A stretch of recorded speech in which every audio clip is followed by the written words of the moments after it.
Morning has broken, my windows are open. Wanna feel the wind blow through my hair.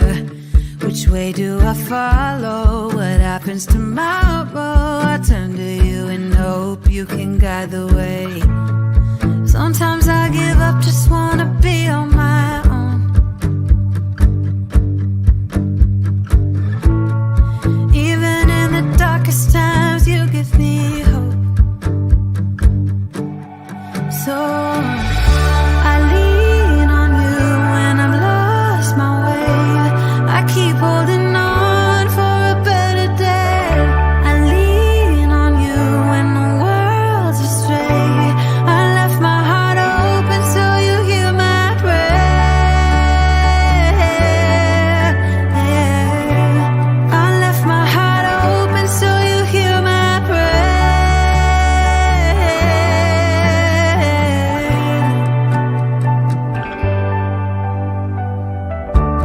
In times that are changing and when hope is fading, I know I can turn to your embrace. 'Cause there's so much beauty under your heaven, and I'm grateful every day. Sometimes I give up, just wanna be on my own. Even in the darkest times, you give me hope. So I lean on you when I've lost my way. I keep holding on for a better day. I lean on you when the world's astray. I left my heart open so you hear my prayer. I left my heart open so you hear my prayer.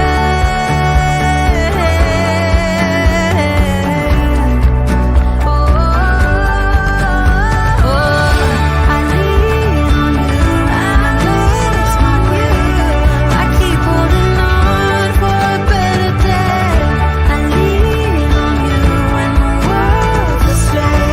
I left my heart open so you hear my prayer.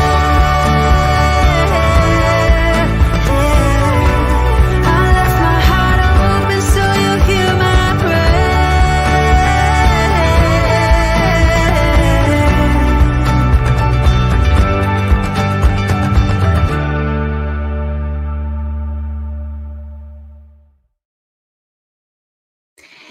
Hello, everyone. Thank you for joining me. Hello, Allie, Duchess. I almost said hello to myself there. Heather Dawn, Michelle, Steph. Not that Steph. I love your name, by the way. I don't want to miss anybody. The Runaway Truth. Hello. The Lies on the Coastline. Hello. Arctic Fox, thank you for being here. Malicious Intent, KC Farms. There's Nightbot, you better behave. Thank you all for joining me. Hello, A One-Way Street. It's good to have you here. Kim Holmes, she's been with me for a long time. Josh B, it's good to see you here. Okay, I'm hoping I'm not missing anybody, but I want to thank everybody for joining me tonight. Tonight is going to be a stream. It's going to explain a lot of things. One thing that it's going to explain is the reason I am Coldcasecrystal. And I'm going to put on the screen here. Just bear with me. Y'all know I'm not tech savvy here.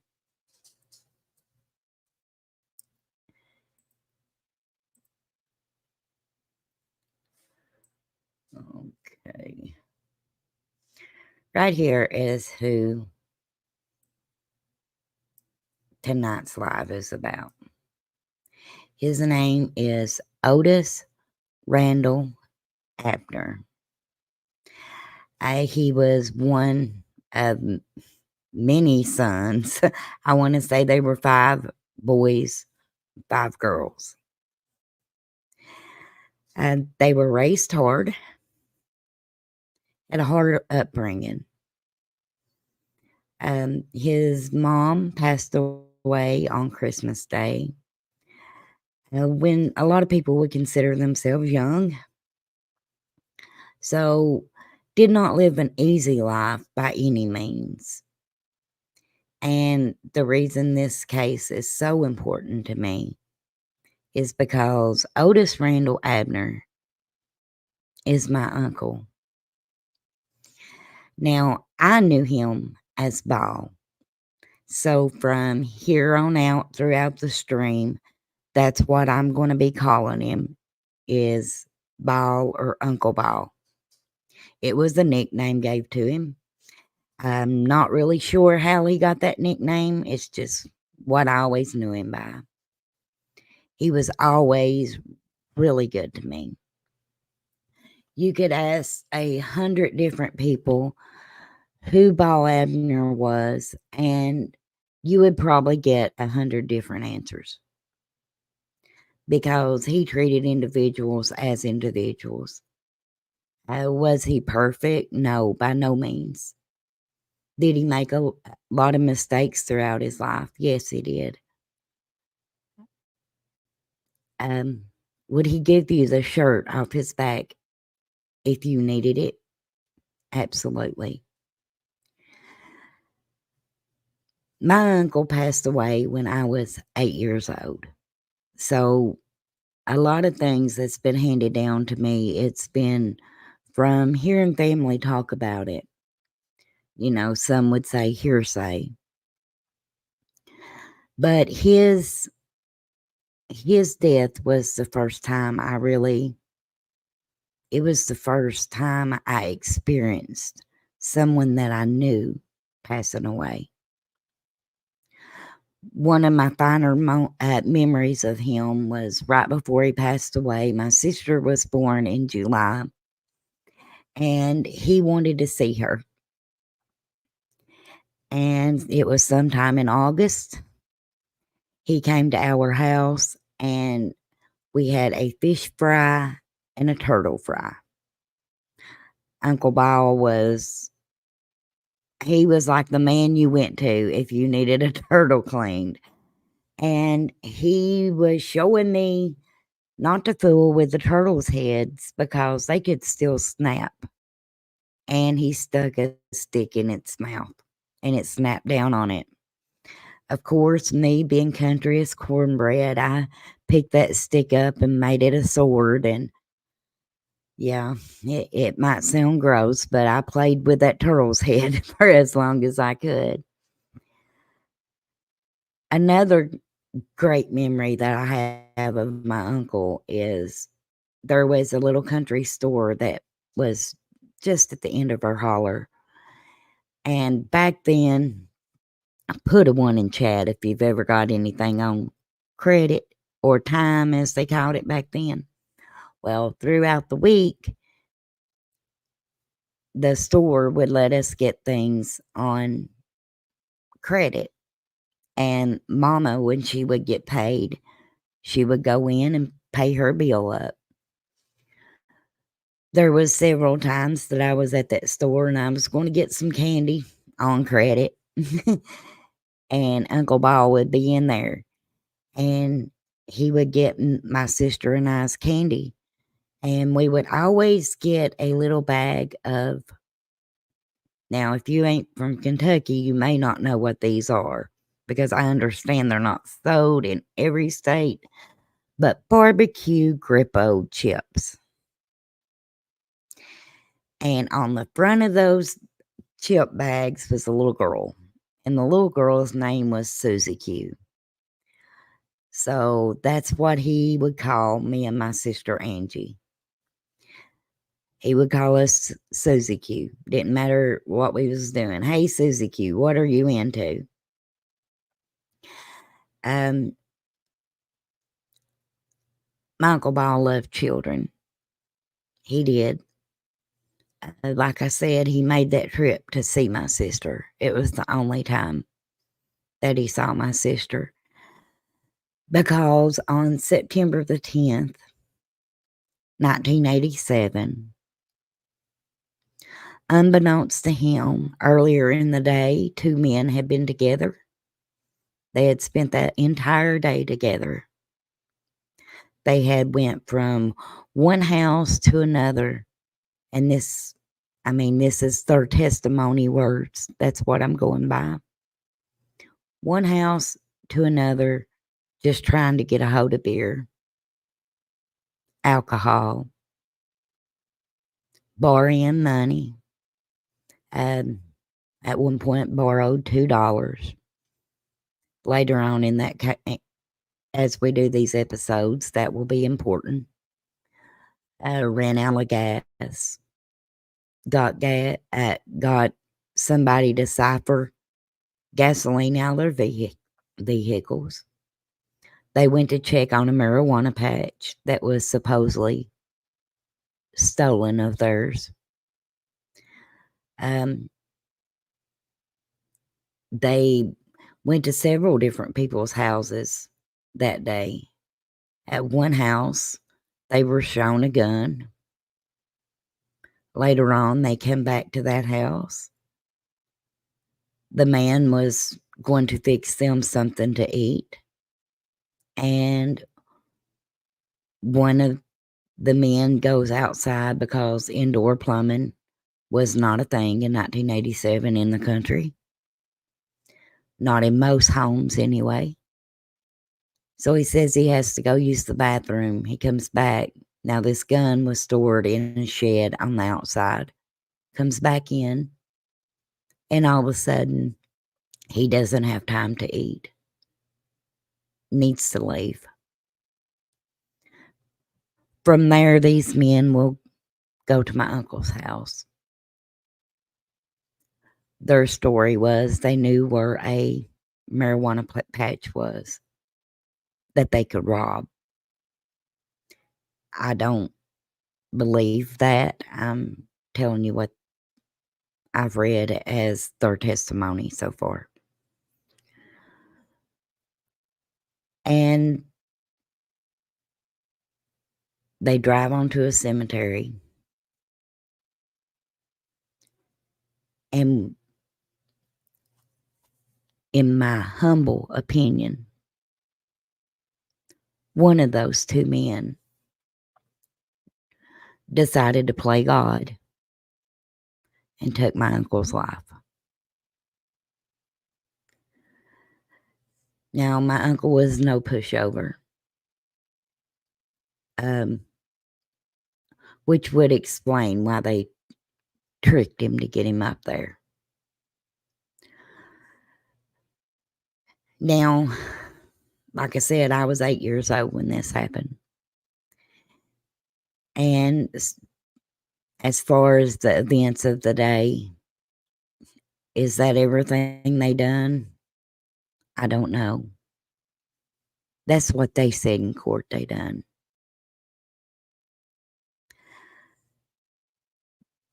But on August the 9th, going over into the 10th, about midnight,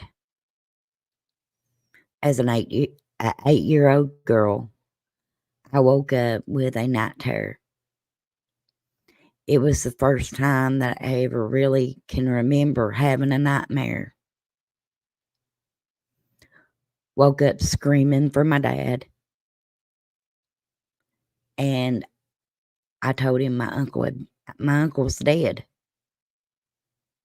I'm not going to somebody give me a trigger warning because I am not going to sugarcoat this.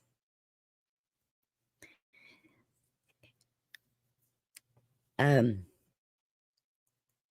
dreamed that I could see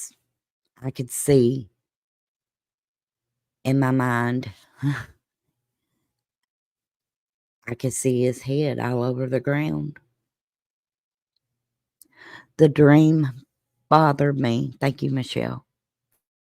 The dream bothered me so bad that I was unable to go back to sleep.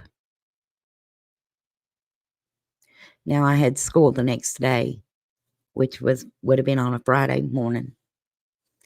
And because I wasn't able to go back to sleep, my dad told me, my dad told Mom, just let her stay home. My sister and my brother got on the school bus. Bus had not been ran too awful long. Back then, we had open wells that you had to draw water from.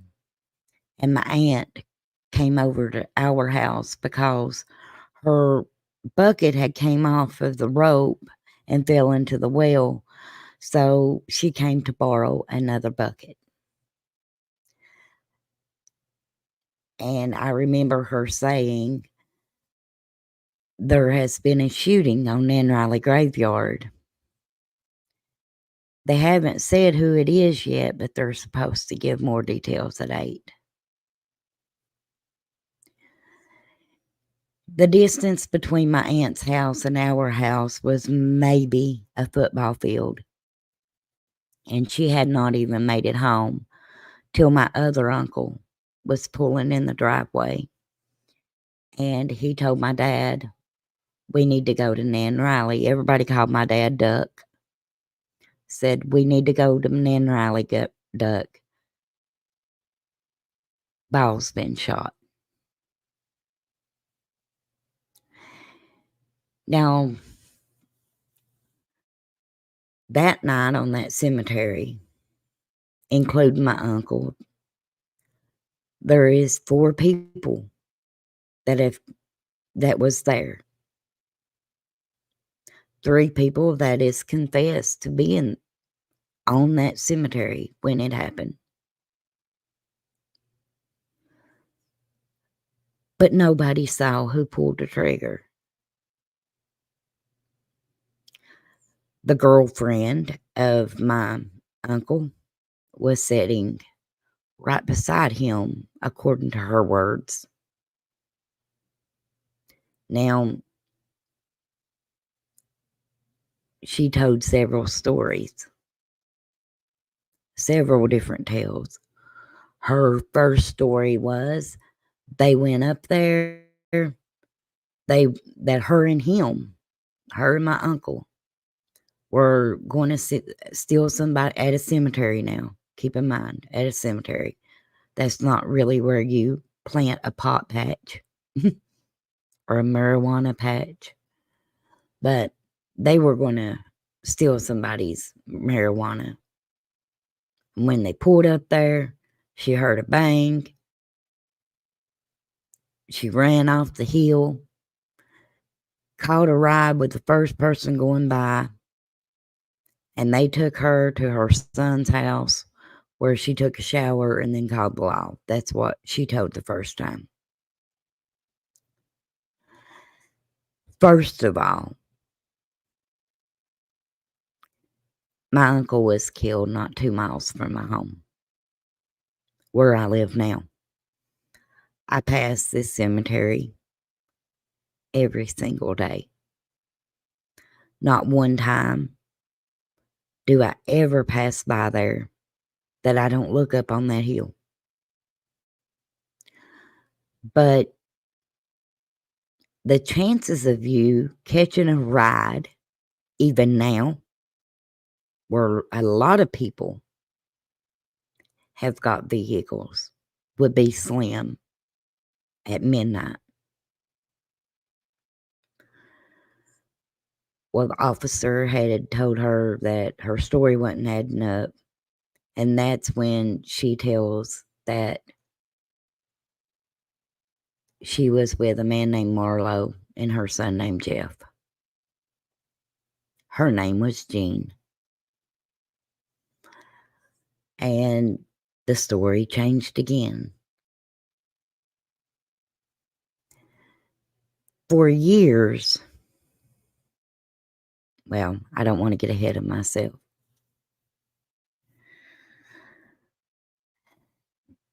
Then the story became they were still up there to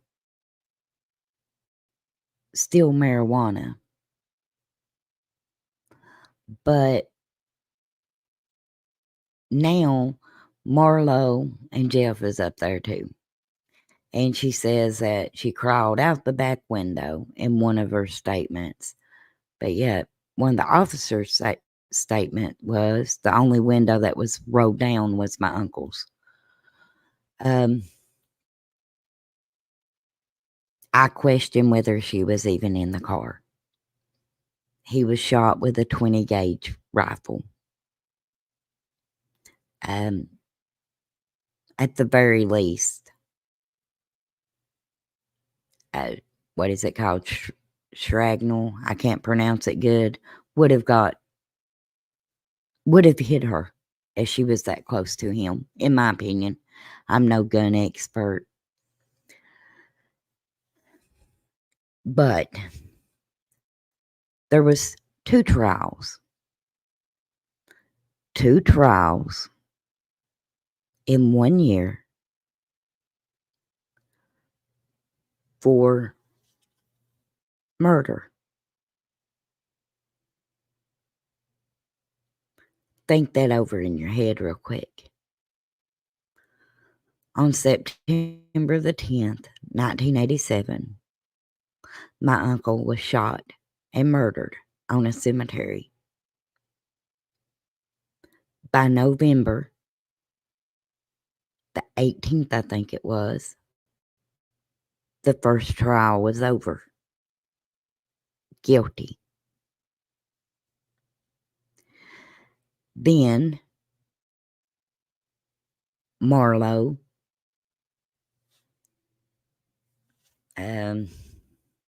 put a petition in for a second trial. A man had said on the jury that he had broke in a barbershop that he owned,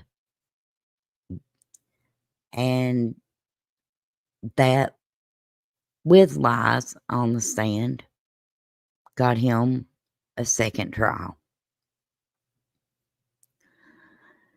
In the second trial, he walked. So if you can, think of this. 2 trials for capital murder done in less than 1 year. Because the second trial was done and a not guilty verdict came back by the middle of July of 1988, the following year.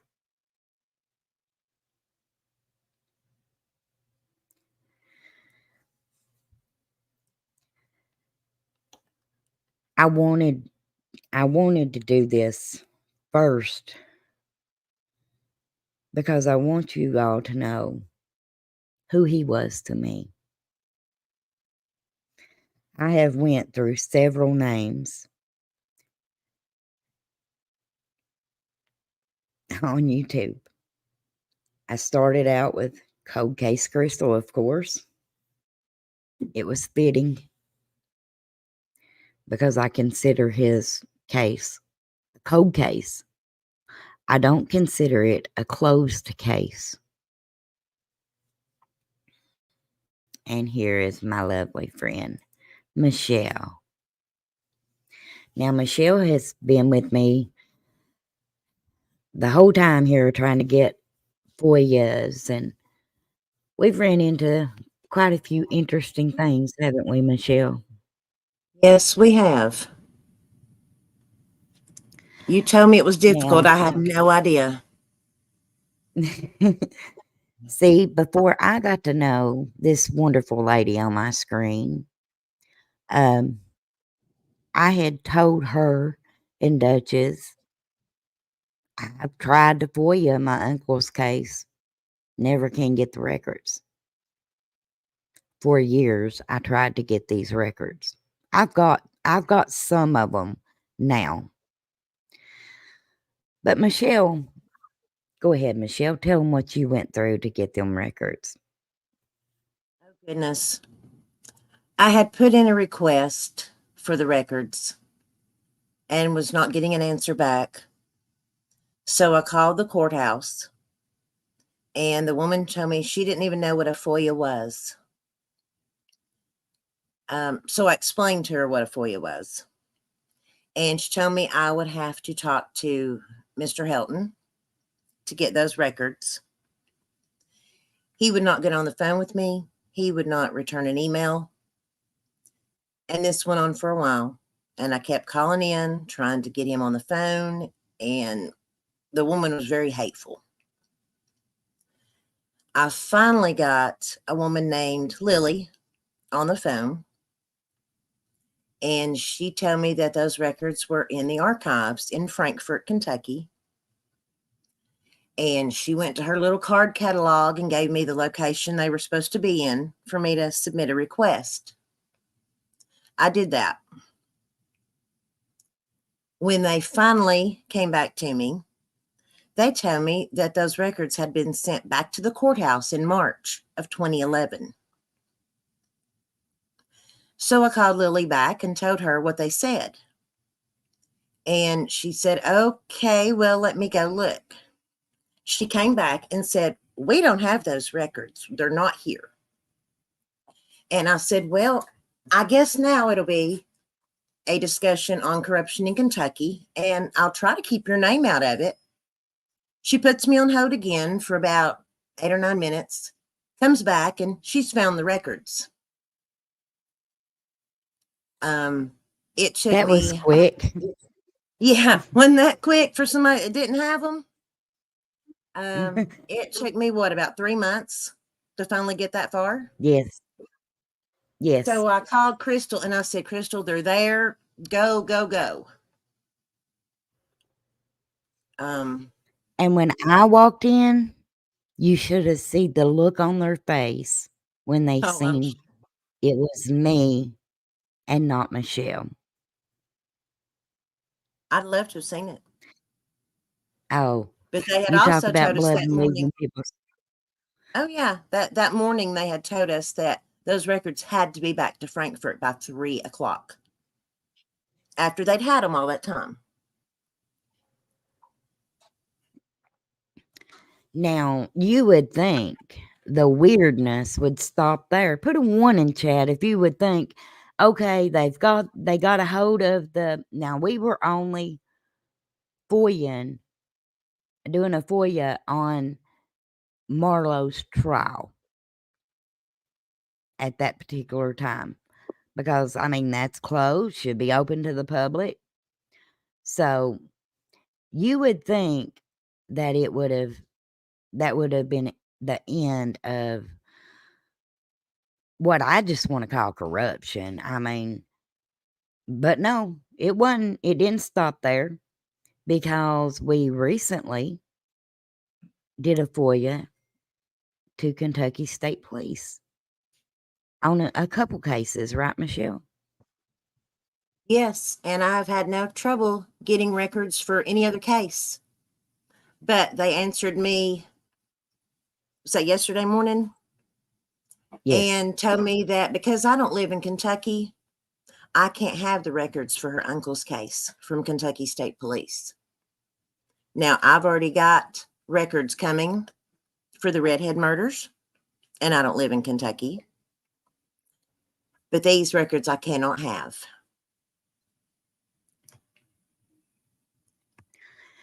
So I have done a FOIA. I'm sorry, you cut out, Michelle. Oh, sorry, I muted. Oh, that's fine. Now, I did a FOIA when Michelle did.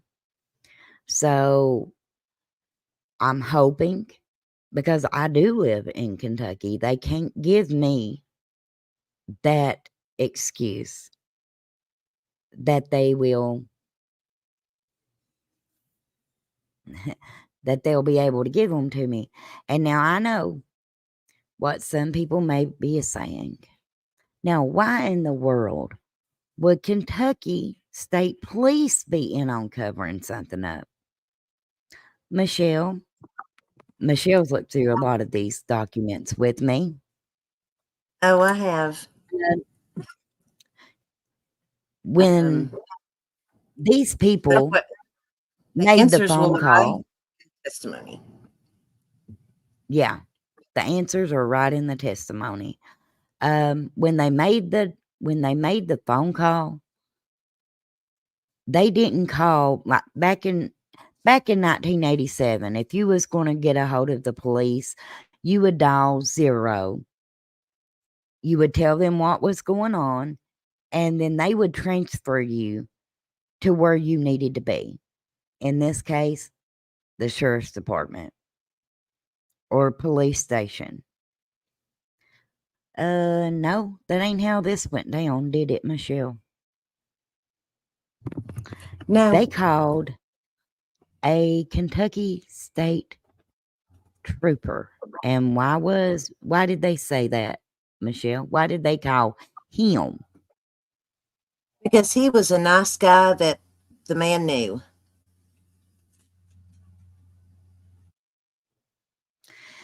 Now, you would think it would end there, but it don't. It don't. Because in the first case, this man's name comes up as a trooper. On the second case, his name comes up as Assistant Commonwealth Attorney.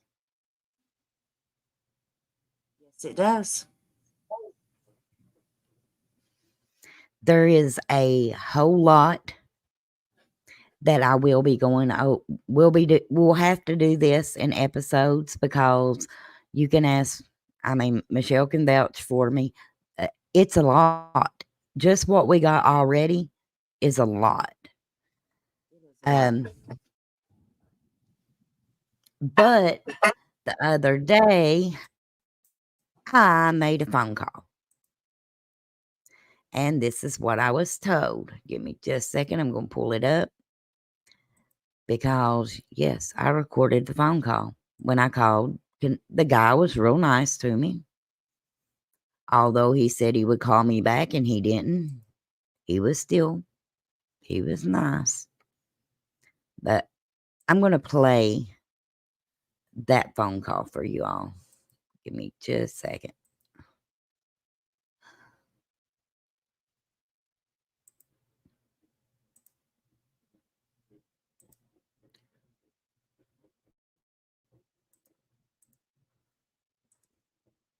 And please forgive me that I'm not looking at the chat right now. Michelle can tell you better than anybody.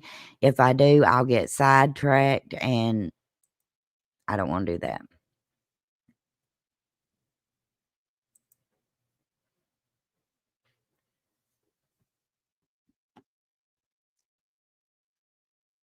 Okay, put a 1 in chat if you can see my screen.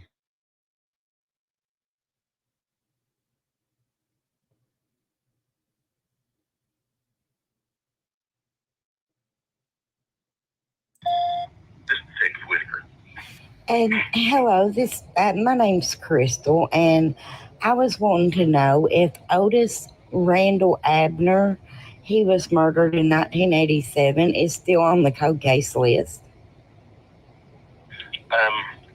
What county was he in? Knox County. That does not sound at all familiar to me. Do you know if the state police worked that case or did the sheriff's office work the case? The state police worked it. Okay, notice right there. I told them who worked the case. The state police worked that case. Notice what it says later. Hey, well, let me get you to hold on just 1 second, and I'll pull our cases and I'll tell you real quick, okay? Okay, I appreciate you. Uh-huh.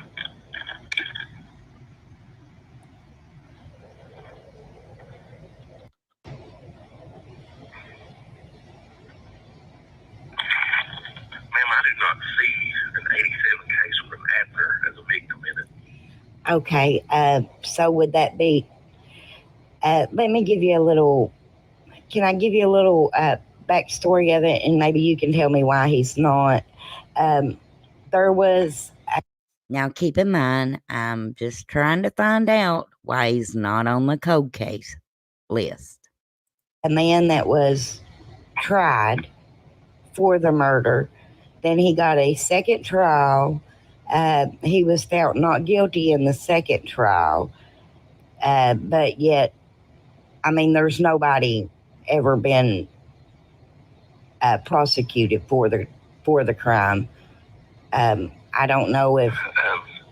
Well, if it's like that, then more than likely it's probably not been a cold case, but there probably just wasn't enough physical evidence to link the perpetrator to the crime. Trust me, there was a lot of physical evidence, wasn't there, Michelle? Yes, there was. A lot of it they didn't even use that they should have. Exactly. Makes sense. Like we've got cold cases here that, like you pretty much read a case and you can arrive at what you feel like is a pretty solid and confident decision on who done it. Only thing is, you got to have physical evidence to be able to link them to that murder. That's what we get into a lot of times, and it sounds like that might be the situation there.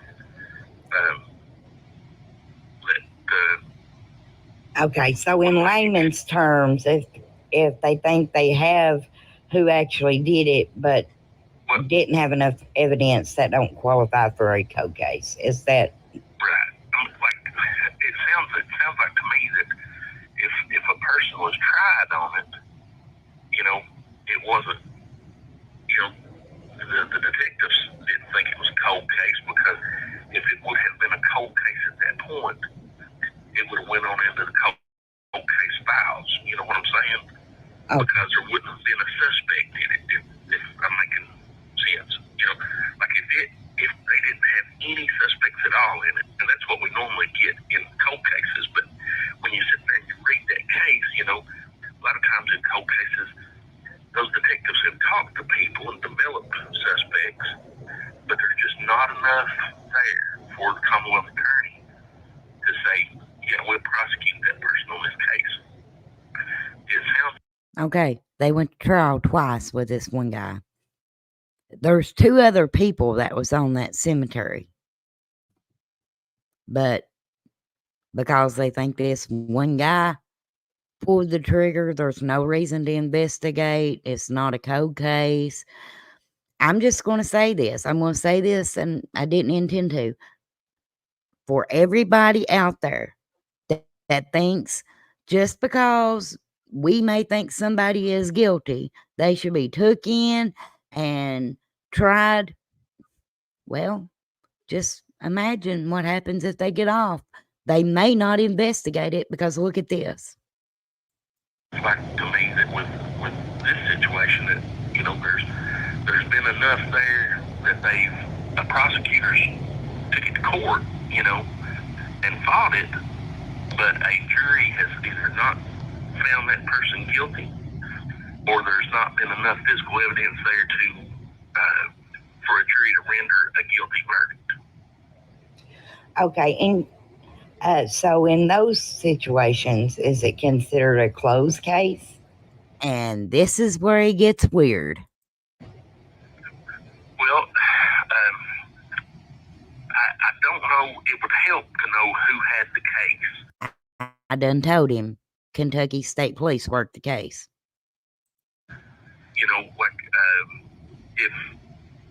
If the state police had that case, and you knew, I can check with our secretaries when they get in here and get going. If you can give me his full name, I'll see what I can find out on let me get your name as well.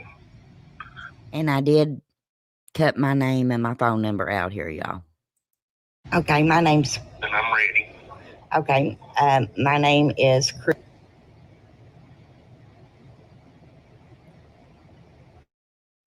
Okay. And your phone number? Yes. And who was the victim again? The full name? Otis Randall Abner. Did he spell it O-T-I-S? Yes. And he was shot on Nan Riley Graveyard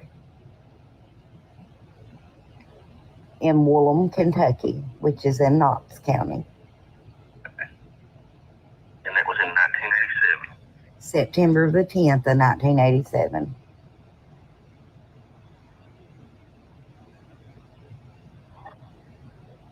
All right. I'll check this out further, and I will call you back here in a little, okay? Okay, I sure appreciate you. You're very welcome. You have a good day today. You too. Bye-bye.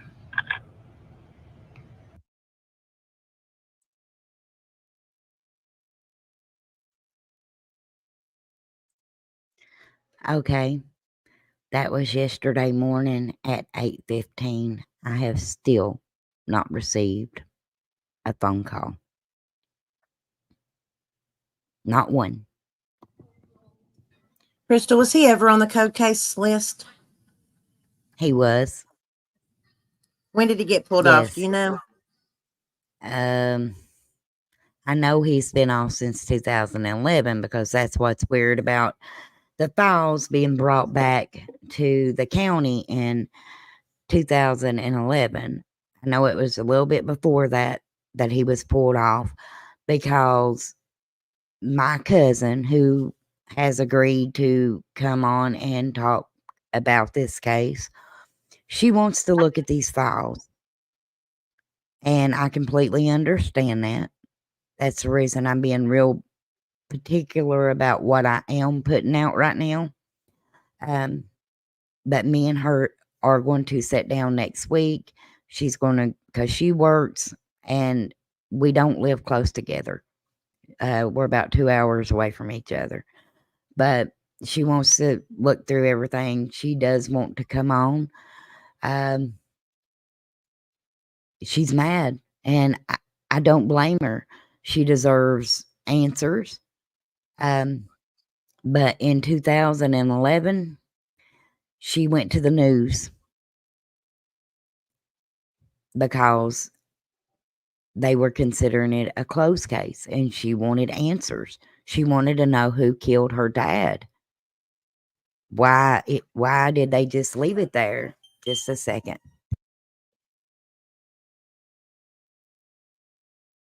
I understand her anger. I'm angry.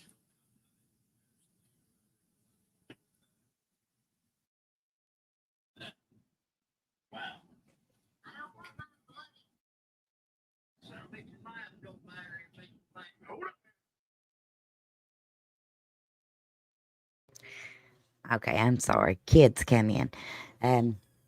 But in 2011, in March of 2011, she went to the news. When we went back to I went back to try to look at that. It's been took down. Not just, I don't think it's just been archived because I can find my kid's story. Hold on just a second.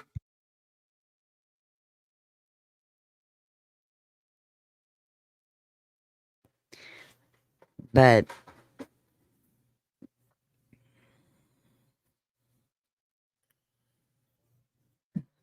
my thing is this. There is more than one person on that cemetery. How can you pin it down to one particular person? Just a minute, y'all. We got a little in here. It's sleepy. But how can you pin it down to Mama can't make that bottle fast enough for her? But how can you pin it down to just one person? There How was they did 3. And I'm not convinced of the person they tried. Not after looking at what we saw. No. I agree. I will say it looked like he got a degree real quick and in a hurry. Didn't he though? I mean, When you're reading transcripts, he's as country as I am. But man, when he made that motion for a second trial, he wrote it as good as any lawyer you want to look at, did he not? Oh, yeah, it's very professionally written.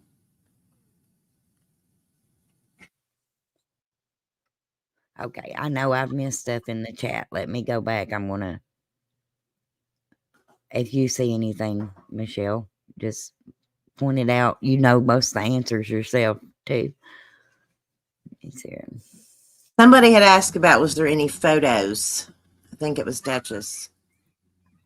Okay, the thing about it is it shows where exhibits should be,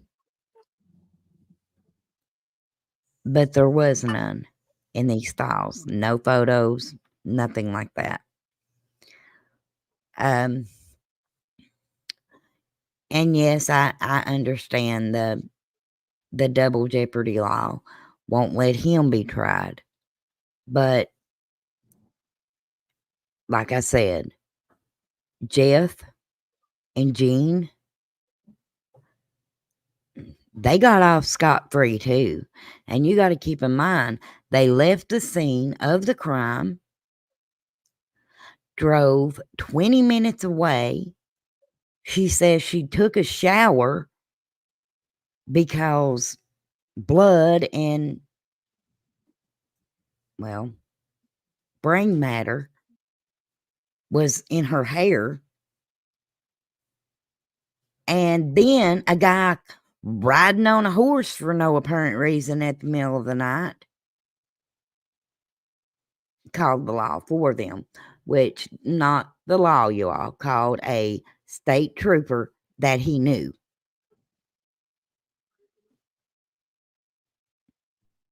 Yeah. Yeah, I think it should be, Heather. I mean, my question is why did they not have to answer for the acts that they admit to doing?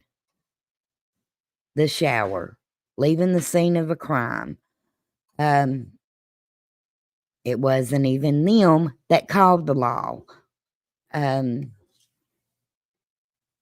when we get talking about that phone call, according to the person's testimony, they called the law at 10:30 or 11 o'clock. Well, my uncle would, according to the coroner and the sheriffs or the state police that was there, he was not shot till 11:45.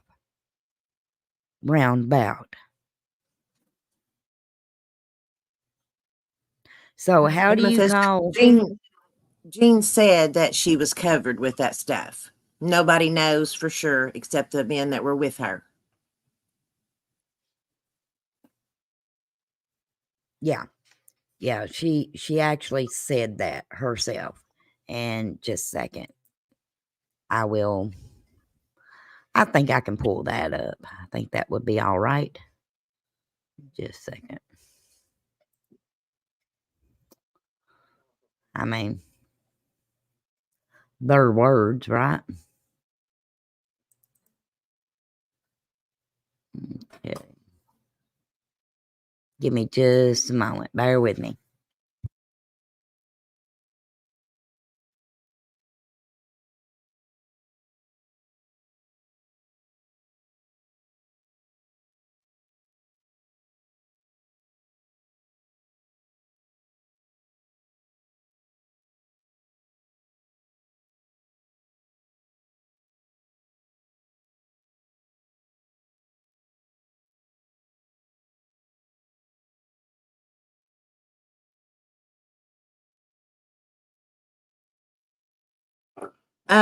Runaway, it was the only crime in this event except for the witnesses said they were there to steal marijuana from a marijuana patch right next to a cemetery.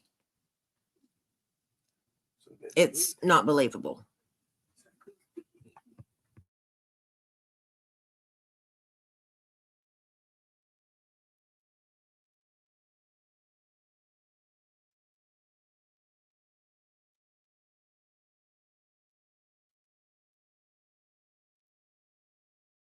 Give me just a moment. I'm looking for that.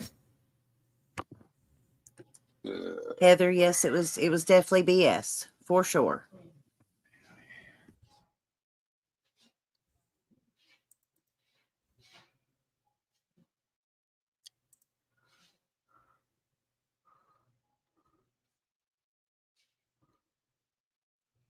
I've got the witness statements. Give me just a moment.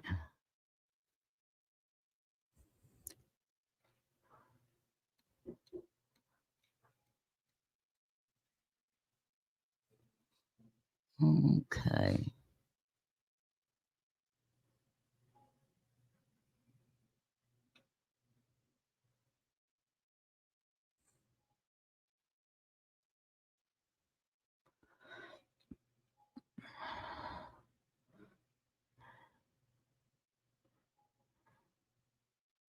In no way am I saying that my uncle was a saint.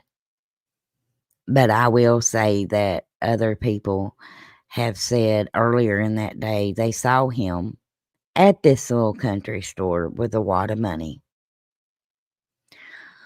Another thing that I would love to know is, where was my uncle's gun? My dad, his brothers, they never was out without their weapons. They always packed. So, Well, somebody even says that day they saw him with one across his lap. yeah, Where did it go? Where did it go? that was, and who was it that said that? Marlo. Marlo said that.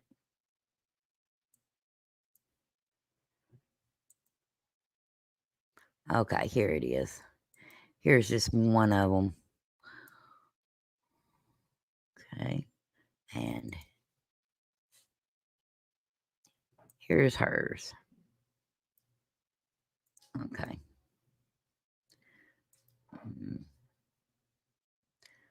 Okay. I'll let you read it, Michelle, if that's all right with you. I understand. That is fine. I'll try to put my spectacles on here.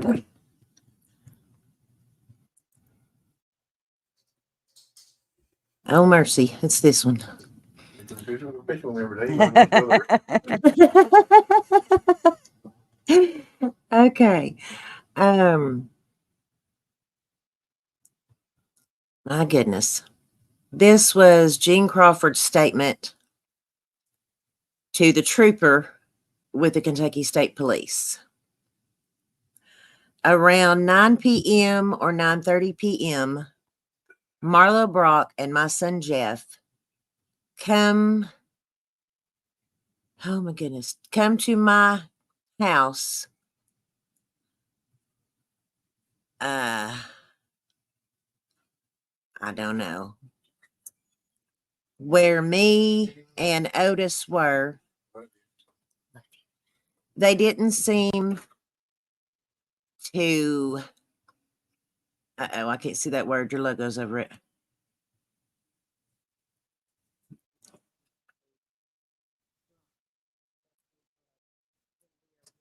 Oh goodness. But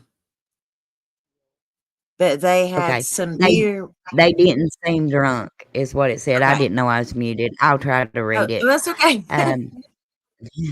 They didn't seem to be drunk, but they had some beer with them. I took my sleeping pill and laid down, and I could hear them there, them talking about stealing 2 pot plants. Ball came to me to the bed and told me to get up, and was going with them, and we were going to get the pot. I already had my clothes on. I looked something other, and me and Ball got in Ball's car, and Marlo and Jeff were in Marlowe's car.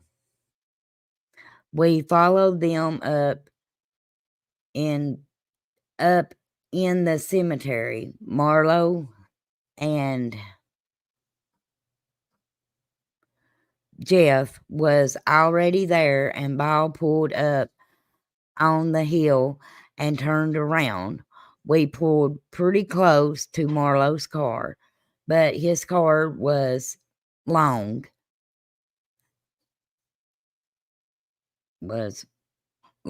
something cemetery and along the cemetery, and we was sorry y'all, this is chicken scratch, and we was coming back down the way, just sitting there, and all of a sudden I feel something hit the side. Okay, let me see. Between my side? Okay, the side, my side of my face, and I heard the gun explode. I fell over in the seat, and somebody gave us trigger warning. And I thought I had been hit, and I looked over at Ball and saw he had his, y'all can see what that is, shot out. I went all to pieces and tried to get the door open, and it wouldn't. I climbed over the seat and went out the back window. Jeff said, "Let's get out of here, Mommy." And we got in the car of Marlowe's. I believe Marlowe asked me where I wanted to go, and I told him to the house. Marlowe brought me and Jeff to Robert's house and led us out. That's her story.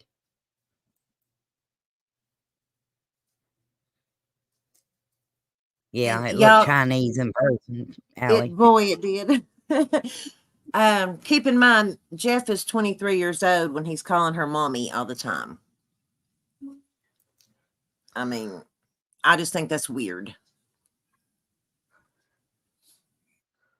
Okay. No, he was 17. Marlowe Oh, was was he 23. That's right. That's right. He Yeah. was but still 17. He wasn't 7. Okay, can you see this one, Michelle? Goodness. Can you put it a little bit bigger? There we go. Yeah.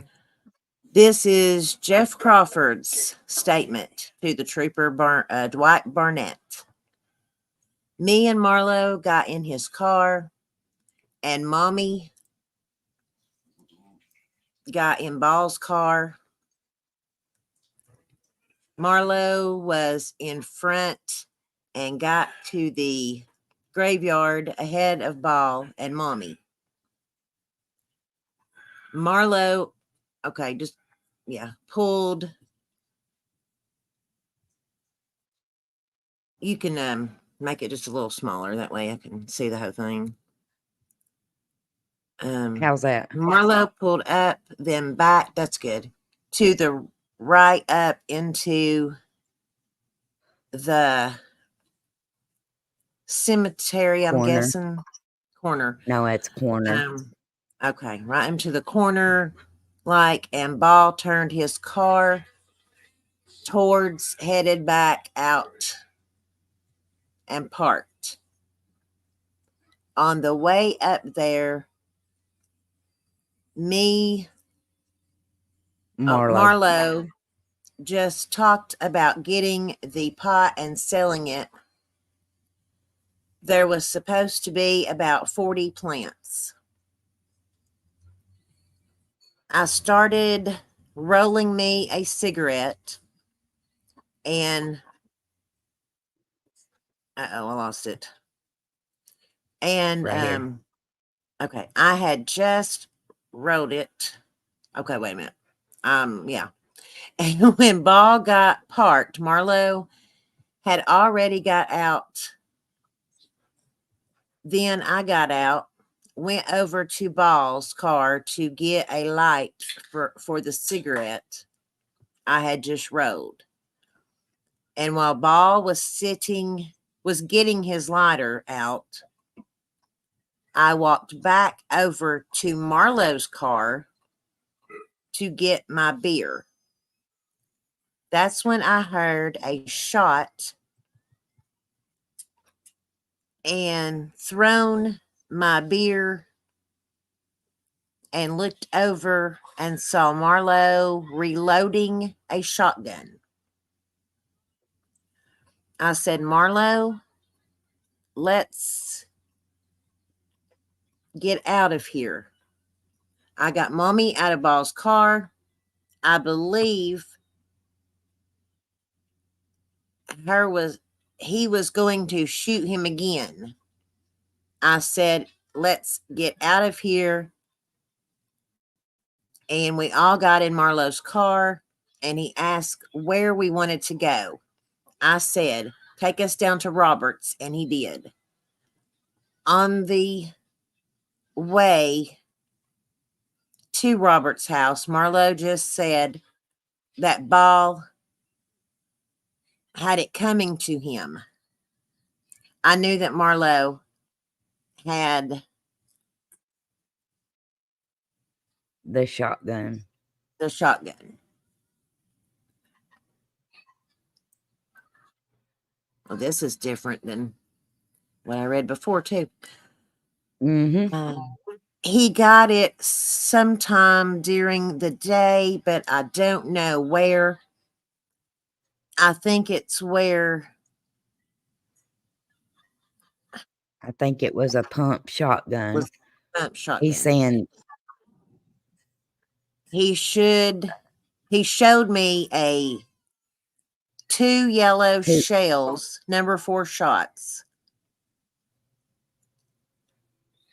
I believe. The gun was a 20 goodness.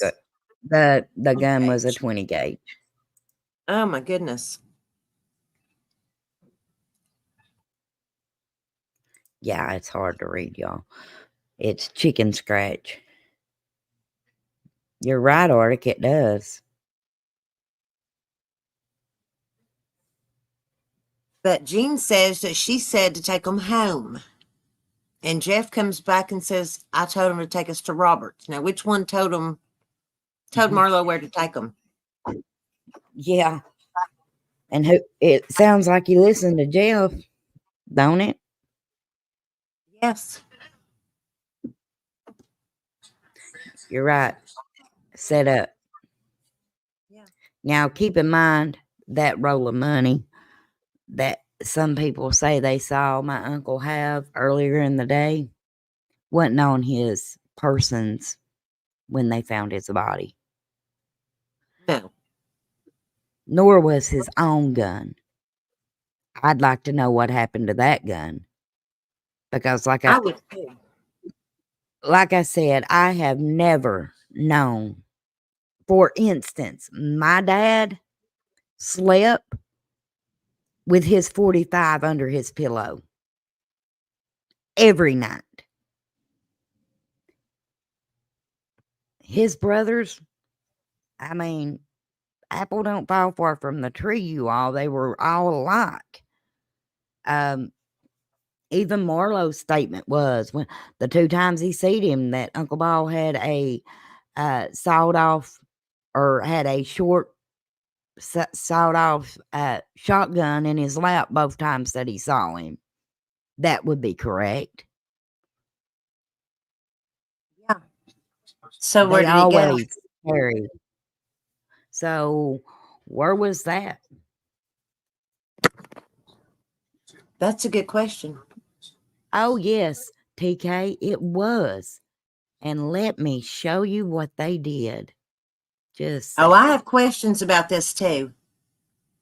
Because that is very interesting what they decided to do. I have a question about that, Crystal, when you get done with that right there. Remember them saying they bent the barrel? Yeah. Thought it was sawed off. Yeah, good point. Right here is what happened to the weapon after a second trial. If you have not convicted anybody of the crime, why would you do this right here? The court made an order for the destruction of the weapon.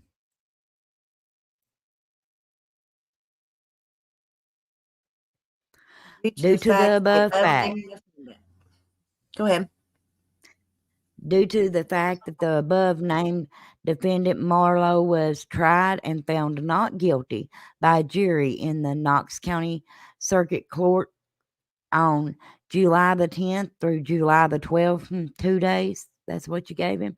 1989, and it was 1988.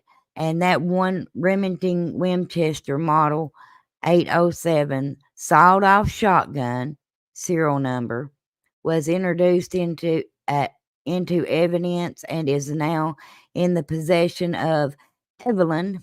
I ain't gonna say her last name. Court reporter. I'd like to know first off why do court reporters just keep evidence? But anyways, Division 1, and I said shotgun is an illegal weapon and cannot be returned to the parties. It is hereby ordered that the Kentucky State Police take possession of said weapon from Evelyn and destroy same in the manner prescribed by statute. And there's another thing that says, he's here. There's another page that says that they bent the barrel and all this stuff. Broke the stock, bent the barrel, but if it was a sawed-off shotgun, what barrel are they bending? I hadn't thought about that. That is a real good question. I didn't either, so I was thinking about this case the other night.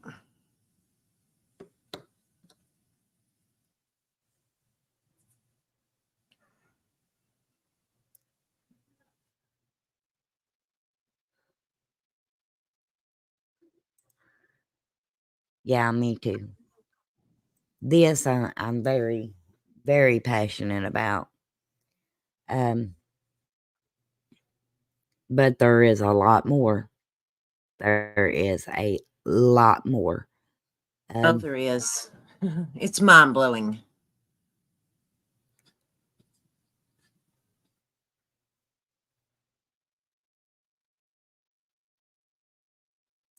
What?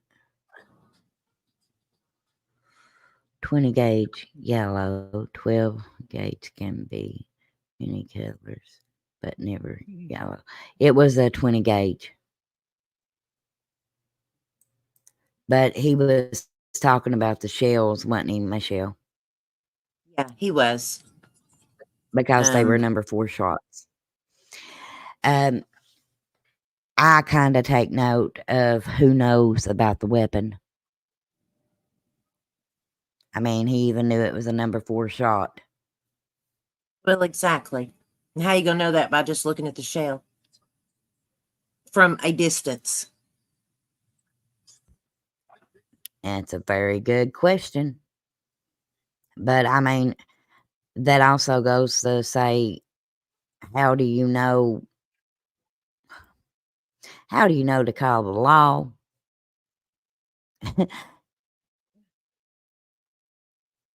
What was I understand they didn't have cell 40 phones back 45 then. minutes, but 45 Yeah. minutes before he was actually determined to be deceased?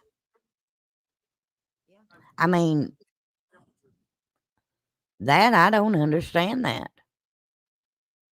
I don't either. To me, that don't make sense. I was trying to find where that was.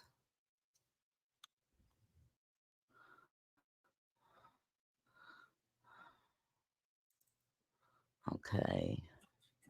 Give me just a second. If you see questions in the chat, Michelle, just go ahead and answer them.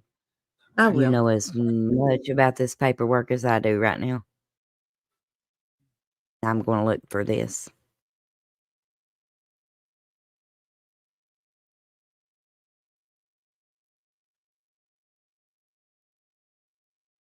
They took a statement, Heather.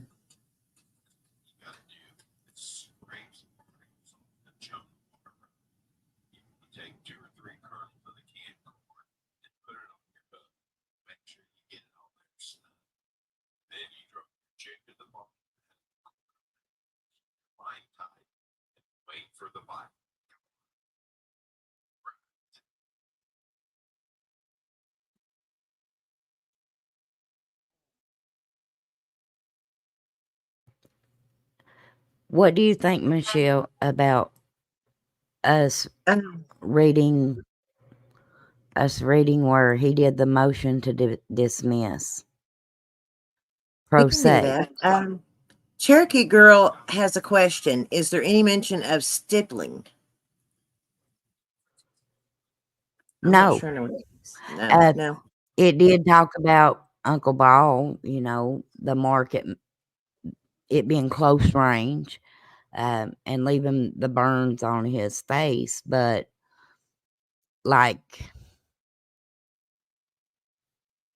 no, I don't remember reading anything. Do you, Michelle?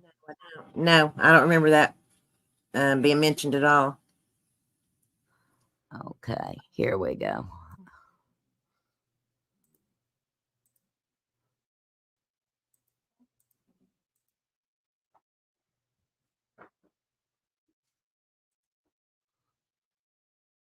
Okay. Do you see it? I can see it. Hang on just a second. Let me find my glasses. Oh, wow. I'll never There's get her words back there. on panel with me again. Comes now the movement. Marlowe Brock, pro se, and for his memorandus in support of the motion to dismiss, hereby offers the following. Where the record unequivocally reveals that both of the state's chief witnesses have given false and or perjurious statements, and where said witnesses' own involvement indicates that they may be actively covering up their own involvement in the murder of the decedent, the instant indictment must be dismissed, as any reliance upon the testimony of the state's key witnesses could constitute the knowing use of false and or perjured testimony. The evidence which resulted in the above styled indictment being returned against the movement herein was supplied by one of the law enforcement officer who investigated the circumstances surrounding the death of Otis Randall Abner. Although the testifying officer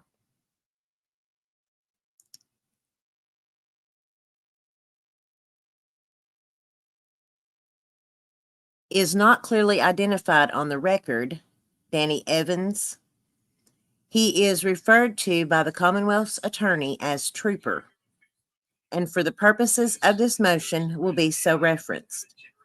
See transcript of grand jury testimony, September 1987, hereinafter, TGJT, Appendix P1. The trooper Now, testified. keep in mind, you all, just a second. Now, keep in mind, Marlowe typed this up, allegedly, because later on, you're going to hear, not in this live stream tonight, but you're going to hear his testimony. And I'll let her finish. I got a law degree that fast. The trooper testified that the authorities were notified by a telephone call of a possible shooting in the area of the cemetery. When the trooper and his partner, Trooper Barnett, arrived at the cemetery parking lot, they found the decedent sitting in his automobile. The decedent had a single shotgun blast to the left side of his head. The trooper testified that, upon questioning a Mrs. Jean Crawford, Mrs. Crawford stated that she and the decedent had driven to the cemetery alone at night in order to steal some marijuana, and that someone had shot the decedent through the driver's window. Mrs. Crawford allegedly told the trooper that she never saw the person who fired the shot and didn't know who it was. According to the trooper's testimony, Mrs. Crawford stated that she ran off the hill and flagged down the first individual she saw, and upon arriving at home, she told her son, and her son told this individual to call me, trooper. The trooper further testified that, based upon information provided by the individual who putatively made the call, Gene Crawford's son Robert had related a different story, and based largely upon the other version of events, the trooper found Mrs. Crawford's story to be very doubtful. Judicial notice should be taken that while the transcription is not certified, the court can doubtlessly confirm its authenticity.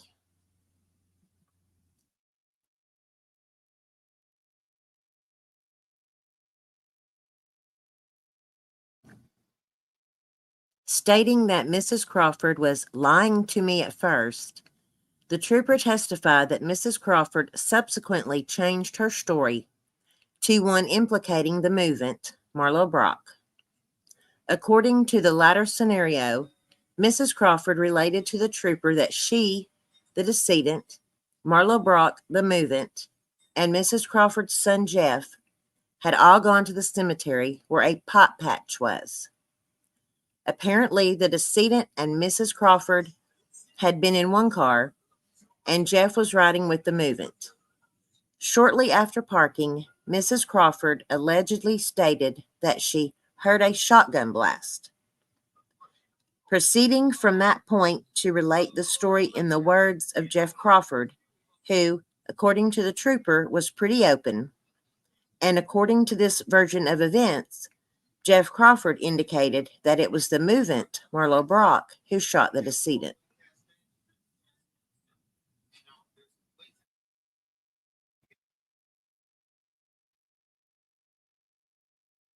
The court is respectfully asked to take judicial notice that while Mrs. Crawford, on September 11th, 1987, one day following the return of this indictment, did sign a statement reinforcing the trooper's second account of her version.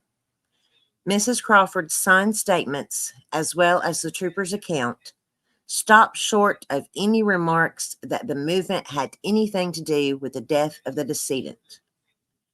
The only substantial difference between the two versions, as alleged by the trooper, are that the latter statement alleges that the movant and Jeff Crawford were present, and that the movant, not a passerby, took Mrs. Crawford home.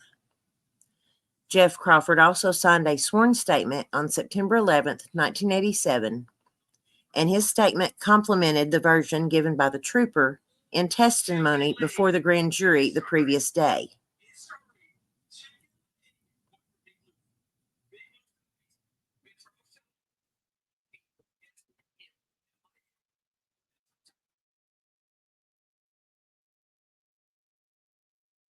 Don't forget that last line there. Indeed, Jeff Oh, Crawford okay. testified extensively in parole go ahead. Revocation.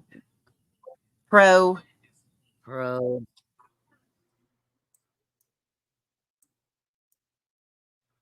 Proceedings conducted before the Honorable Charles R. Lurker on September 25th, 1987, and the testimony of Jeff Crawford in the latter proceeding offers irrefutable evidence of perjury. The attention of the court is respectfully directed to the following colloquies concerning Jeff Crawford's knowledge and/or observations regarding the shotgun alleged to be the murder weapon. Testimony of Jeff Crawford, direct examination. And did you see that shotgun there at the cemetery when Otis Abner was shot and killed that day? Answer: I remember seeing it in the car that night. Yeah. Question: did you see someone with it that day? Answer: response inaudible. Question: up there at the cemetery, there that day when Abner was shot and killed? Answer: no response.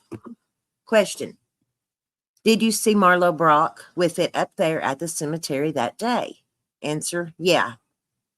Question. What was Marlo Brock doing with it when you saw him with it? Answer. He just had it in his hands. Question. Was he choking? I think he means cocking, but was he choking it back to reload it or eject shells or anything of that nature?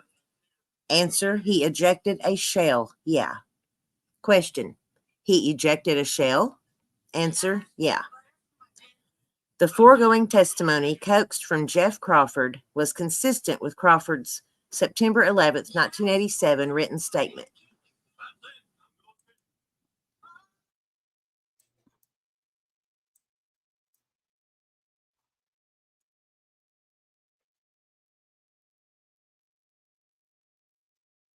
Question. Jeff, you've told me that you saw Marlo Brock with a shotgun there at the cemetery. Is that correct?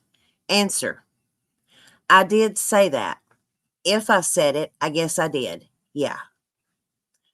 The court is respectfully asked to take judicial notice that any question as to whether the Crawford kid has all his oars in the water is beyond the scope of the Okay. instant motion.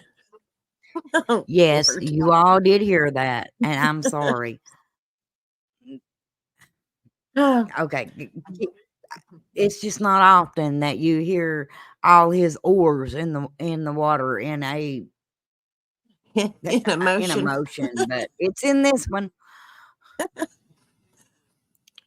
What is Okay. clear is that this witness was duly sworn to depose truthfully, and the witness has quite obviously sworn to lies. Indeed, while the testimony of Jeff Crawford was equivocal on the point of whether it was the movement or Crawford who had the gun in the movement's car, see answers to questions 38 through 42 and answers to questions 105 through 109. Jeff Crawford One swore article. earlier in his written statement that the movement had the gun. He got it somewhere during the day, but I don't know where. Emphasis added. Just a It second. should be noted Arctic, that while only Jeff... one is. I'm sorry. You're fine. I'm not watching chat, so...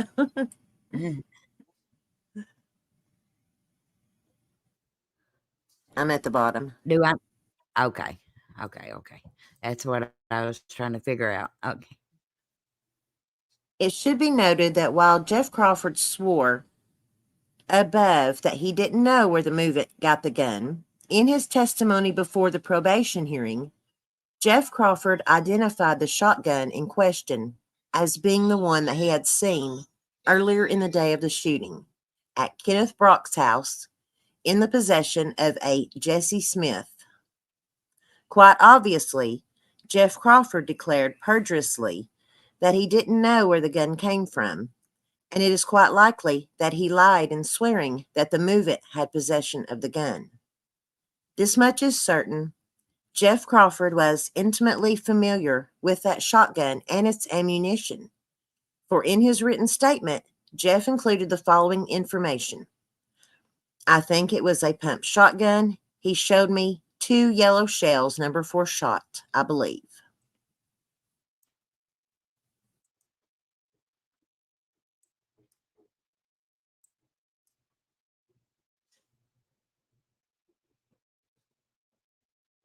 However, upon cross-examination, Jeff Crawford directly contradicted his prior testimony and swore that he wasn't sure who was holding the gun when the decedent was shot, and that he saw nothing in the movement's Marlo Brock's hands. Cross-examination. Question. Did you see the shots being taken? Did you see the blast? Answer, no. Question. Did you see who was holding the gun? Answer. I couldn't say for sure I seen who was holding it. Question. Where was Marlo? Answer. Standing back away from Balls, the decedent's car. Question. Beside of the car? Answer. He wasn't right beside of it. He was about 10 foot from it. Question. 10 foot from the front of the car, the back of the car? Answer. The side. Question. Which side? Answer. The driver's side toward the rear of it. Question. Did he have anything in his hands? Answer. I don't know if he did or not. I couldn't see it. He might have had. I don't know. While it cannot be disputed that the apparent contradictions in Jeff Crawford's testimony are such that both versions could not possibly be true, the record reveals that under redirect examination, this witness changed his story once again. Redirect examination.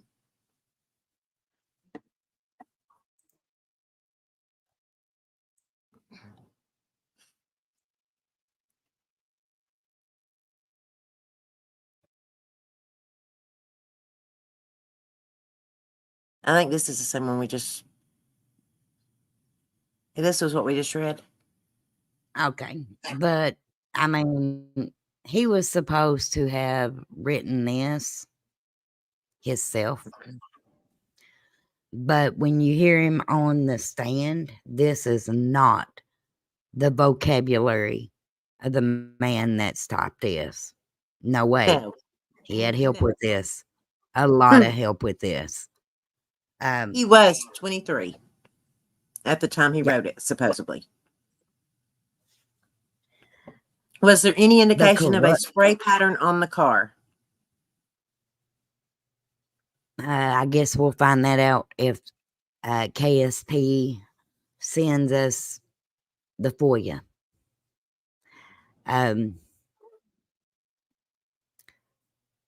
One thing that is in one of the officers' testimony is that all 3 windows was up. Only the driver's side was down. The headrest was wiped clean. Isn't that what it said, Michelle? It was. And they believed her as being in the car because her shoes was in the front floorboard. I mean, again, I have several pairs of shoes, so I'm not convinced she was ever in that car. I don't think she was. But we won't know that until we see photos to see if there was if the door on the other side was completely covered, or if there's a spot her size where it got her that didn't get on the door.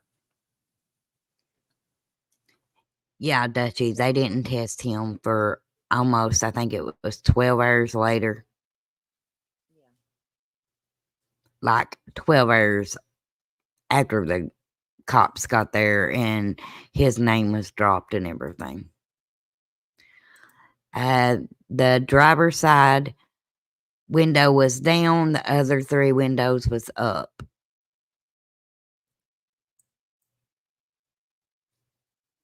Let me see here.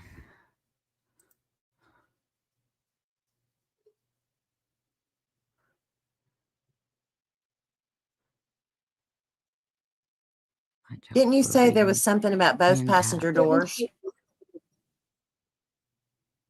Yeah, both passenger doors could not be opened from the outside. One handle was missing, and I guess the back one was locked, from my understanding.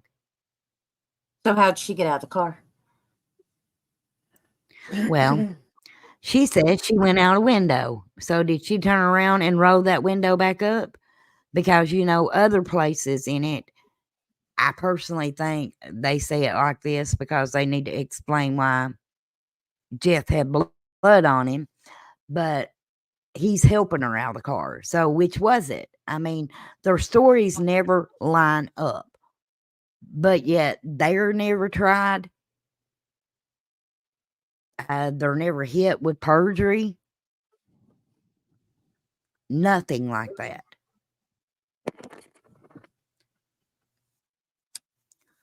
When that second trial happened,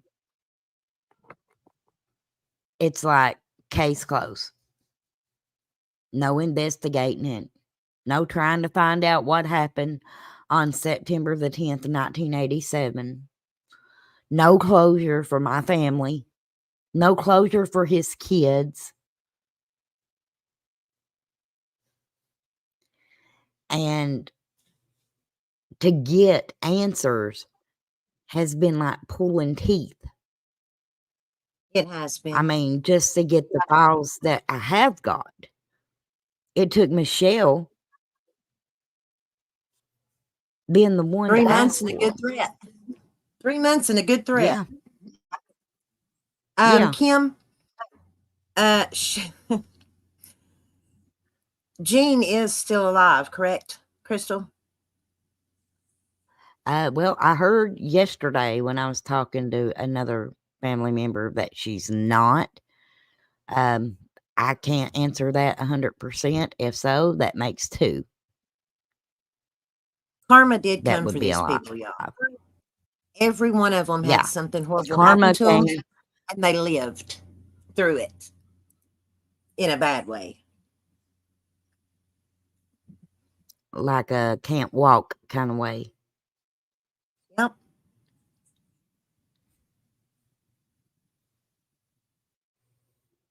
If that was my boyfriend or anyone's boyfriend, you're first. Well, my thing was this, and this was one of the first things that I said to Michelle. Her explanation of it is she thought she'd been hit, and she crawls over the seat because she can't get out. Jens heard her statement.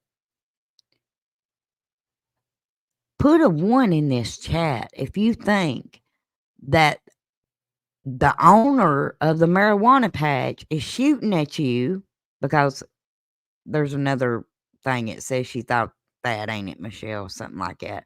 Anyways, who is going to crawl toward the gunshot?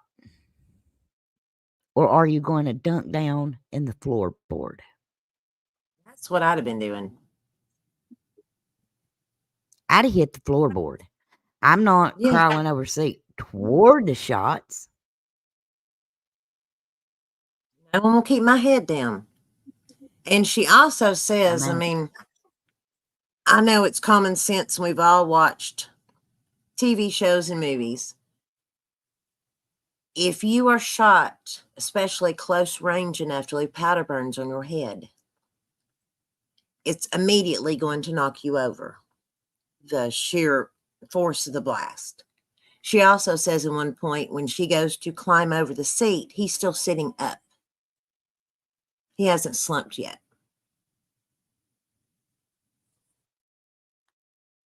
That's not possible. No. No, I wouldn't think so. It's what bothers me most. And I don't think Lori would care for me to say this, because she said it herself.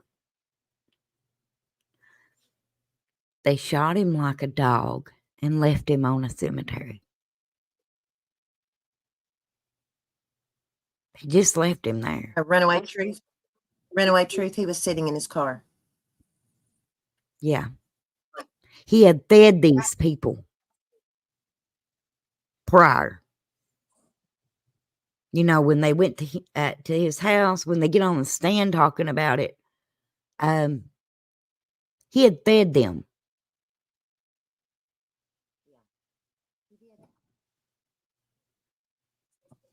I think they said they had beef stew, didn't they, Michelle?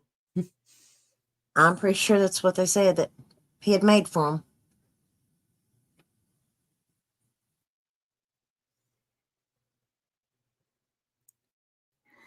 But I wanted you all to know why my name on here is Coldcasecrystal. These cold cases, they're deeper to me. Because I know what it's like to wait, to want answers and not get none. His family, they deserve answers. He's got grandkids that never got got to meet him. He's got great grandkids that's only heard of his name in stories. And that's not fair. It's not. My dad went to his grave wanting to know who was responsible for this. Now, this town did make another motion, didn't they, Michelle? Yes. For these people to have extra protection. So I guess they thought my family was so dangerous that these people Yeah. needed protected. Didn't they put But they're the Marlo up in a ones safe that house? are- Yes.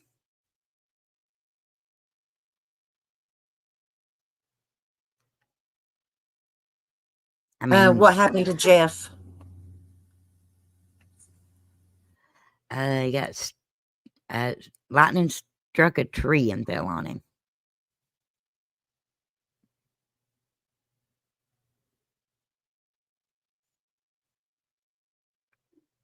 He didn't die. Nope. Paraplegic. Or so I hear.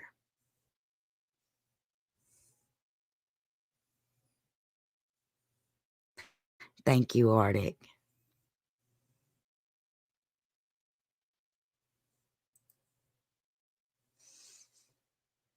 Thank you, Heather. Thank you, Kim. Yeah. Yeah. Karma. Absolutely. Definitely karma. You 'Cause know, wasn't I may go to my Marlo grave. shot? Yeah, while hunting. In the back. Karma got every one of them. And the last I heard of Jean, she was laying on her back, eating through a feeding tube. So, yeah, I don't even want to call it karma. The good Lord said vengeance is mine. And I may never get answers as to who did this. May never. But I don't want another family to have to deal with corruption. I want everyone to know it plain and clear that everybody that stood in the way of my uncle getting justice, I'm not shutting up. It didn't die with my daddy and his brothers.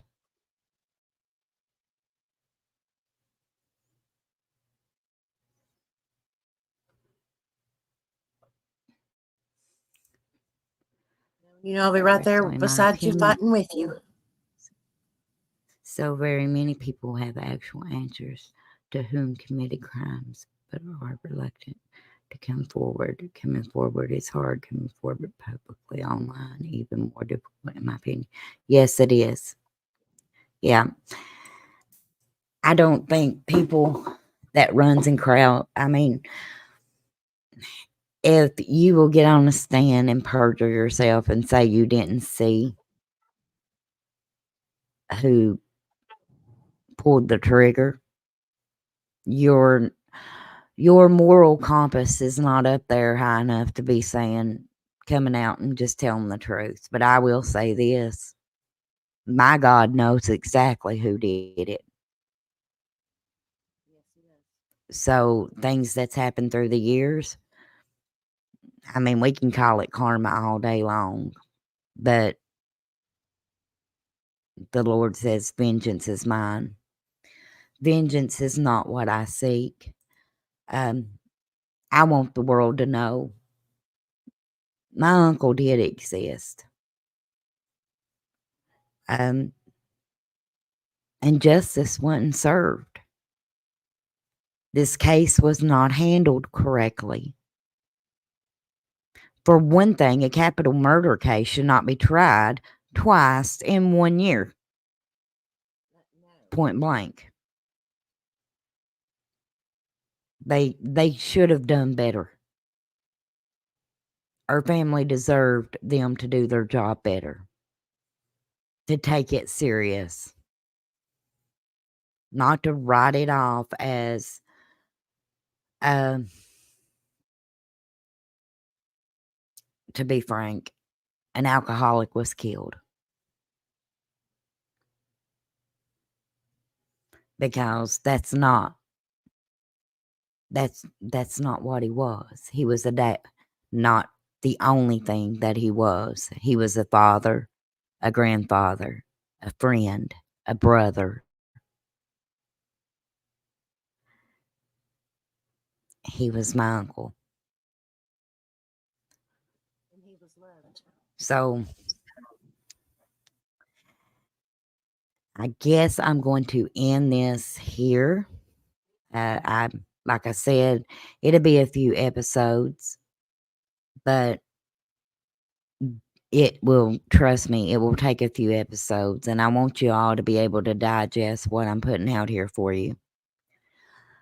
Because when I say that corruption is real, especially in small towns, it is. And I believe everybody deserves justice.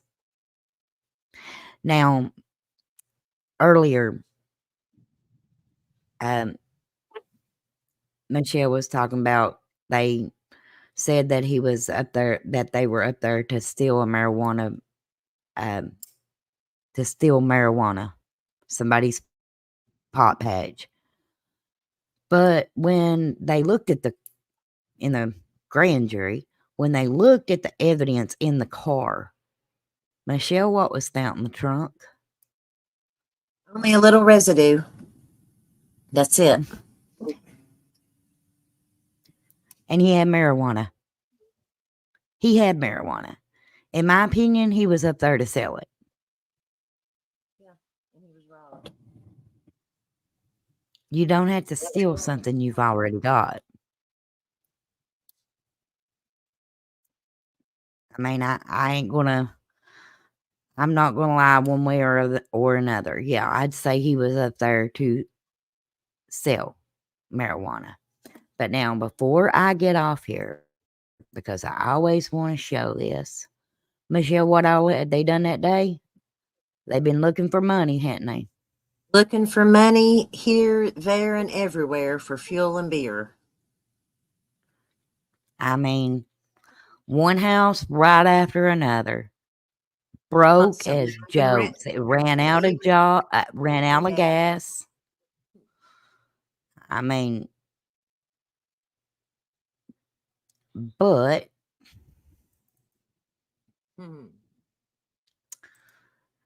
because I'm not going to let this go unnoticed.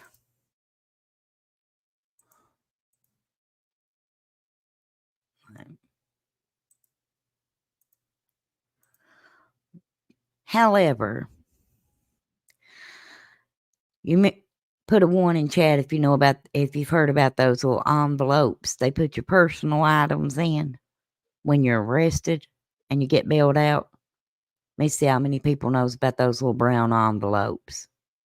Yes, Kim, guarantee it. Put a 1 in chat if you know what I'm talking about. You know, it's got a list of the things that when they take you into the jail, you have. This is his. Right here's one of the things.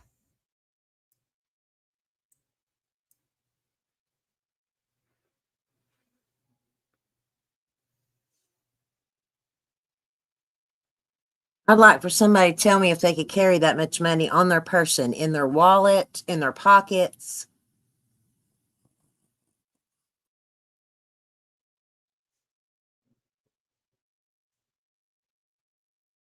When I think about that much money, I'm thinking a briefcase, a duffel bag, not a wallet.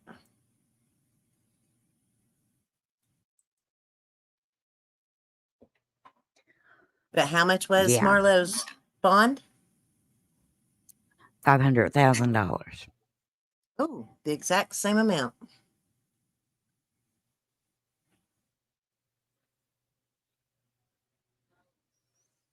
I had to blink to see if I was reading that right. Yeah, well, you know what? A lot of people here in Southeast Kentucky, we all have to blink to make sure we're reading it right and count the zeros because, yeah, there's not no just a little good old boy going to have that. Not on them. I've Not got when my they've been theory looking for about that. gas. This is speculation only. But I personally think they put that down there and he got out and there wasn't no bond had to be paid. I think they I don't wrote it think there down was- so it looked like he had that much. Yeah, only wasn't that crazy because a briefcase or a duffel bag was not on that list. No.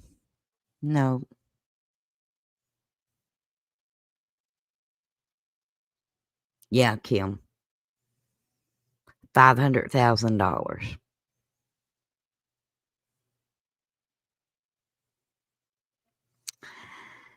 You all remember, it takes zero effort to be a good human being.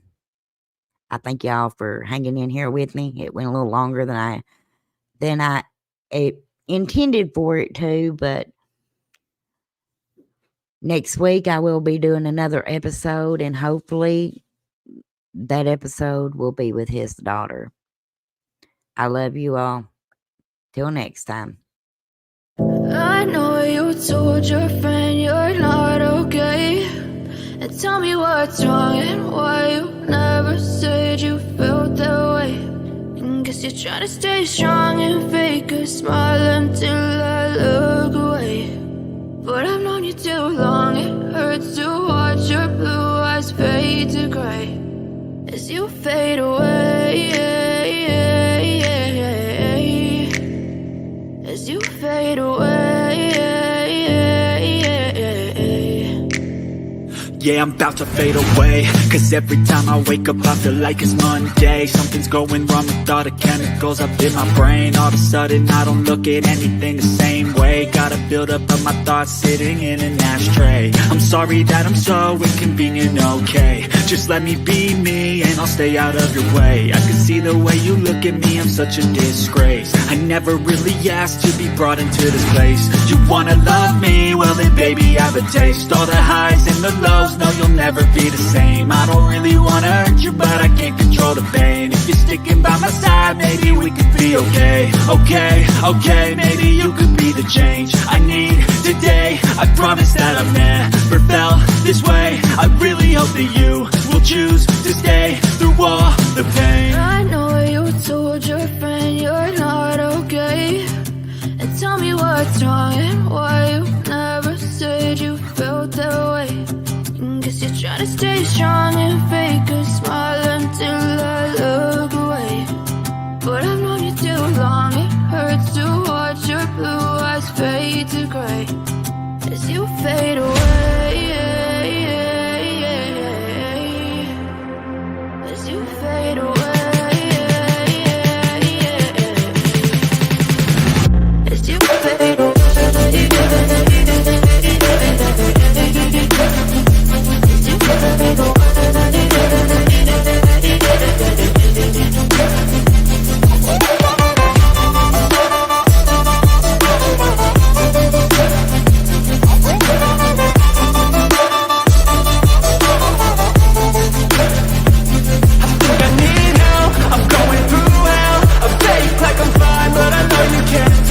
Like nothing I found, my mind overwhelmed. I think that I'm broken, but I hope you can't help. I know I'm not perfect, but some days I feel far more worthless.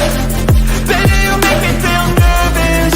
If I still have you, I have purpose. It's all worth it.